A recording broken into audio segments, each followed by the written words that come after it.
guys, so the University of Alabama gets a huge get by getting Jermaine Burton, the transfer for the Georgia Bulldogs. Jermaine Burton is a talented receiver, played the last couple of years, was a huge contributor for them in 2020.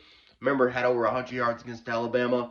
The first time, his first matchup against Alabama back in 2020 when we played Georgia at home, had a phenomenal showing. Had some huge games with the Georgia Bulldogs.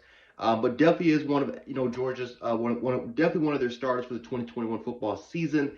Definitely didn't have the season that he thought he can have, or what a lot of Georgia fans expected he can have. But he did make some huge explosive plays, including in the college football playoffs. Made a huge again, he didn't make a lot of huge explosive plays in the national championship game, but made some plays in the game, which definitely helped contribute to Georgia's win against Alabama in the national championship. So, for the most part, I like Jermaine Burton a lot. I've been watching him since he was at IMG Academy.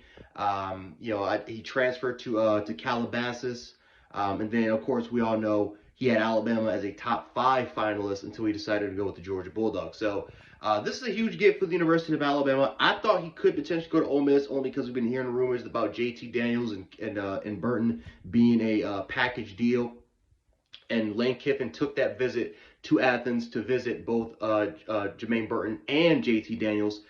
So this was, I'm not going to say this was is shocking, but I did not think he was going to go to Alabama. That's why I didn't really make any videos and stuff like that. But Jermaine Burton is officially a Crimson Tide member. He is definitely going to make his transfer to Tuscaloosa. So this is absolutely huge. He's not Jameson Williams. I don't think he's on that level as Jameson Williams, but as far as being a John Mechie type of player, more of an underneath guy, but a guy that can be a little bit more of a deep threat. I think he's a much better deep threat in my opinion than Mechie was. But I think one of the biggest strengths for Burton is that it's his pass catching ability, it's his run after the catch, and the fact that you can put him in multiple roles. You can put him in the slot, you can put him out wide. Jermaine Burton is a guy that I don't think is going to be a number 1 receiver for the University of Alabama, but the chances of him being a number 2 receiver for Alabama, I think it is very, very high. Not saying he's going to start immediately, but again, you just added another talented receiver to your room, and the competition gets tougher, right? Ajay Hodge, Corey Brooks. Now you have to add Jermaine Burton in there. You have to add in freshmen like Isaiah Bond and Shaz Preston. Like, this receiver room it's talented as all hell.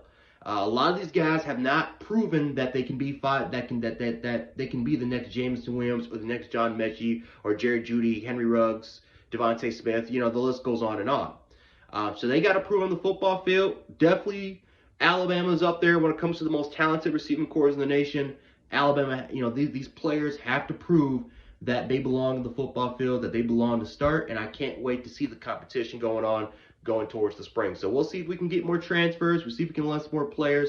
We did have, officially with Jermaine Burton, we now have, I think, 23 players because one of our commitments is going JUCO route. So we still have room to maybe take on some more players, maybe a couple more players that we can add on to this class.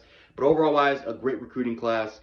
And I'm just excited for the 2022 football season, man. I can't wait for it. But anyway, guys, hopefully you guys enjoyed the video. Jan Sports, and I'll catch you guys in the next one. Peace.